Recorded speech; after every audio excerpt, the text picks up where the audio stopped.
काकी नमस्ते. नमस्ते. नाव आपलं? कस्तुरी सुदाम जिरगे. गाव? मानगे. वय? 60. काय प्रॉब्लेम होता? गुडघे दुखत होते, पायातून गोळे येत होते. बर. आता कोणती प्रोडक्ट यूज करताय?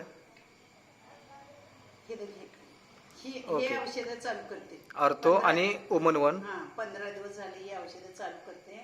त्याच्यामुळे गुडघे दुखायचे पण कमी आले आणि हात पायातून गोळे येणारे पण कमी झाले. ओके. प्रोडक्ट दिले कोणी तुम्हाला? मुलगीने दिलेला आहे, सारिका सुदाम जिरगे यांनी दिलेला आहे. ओके. डॉक्टरांच्याकडे पहिला ट्रीटमेंट केलं होतं, डॉक्टरांनी काय सांगितलं होतं?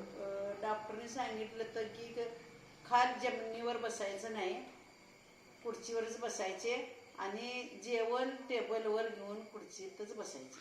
आता मग प्रॉब्लेम सगळे क्लिअर झालेले आहेत? आता कमी आले. ओके. जमिनी जरा बसतोय, खाल उठायला त्रास जरा कमी आला. ओके. बाकींना काय सांगाल? हे औषधं चालू करा. ह्या औषधाने तुम्हाला फरक पडेल आणि ही औषधं घ्या. ओके.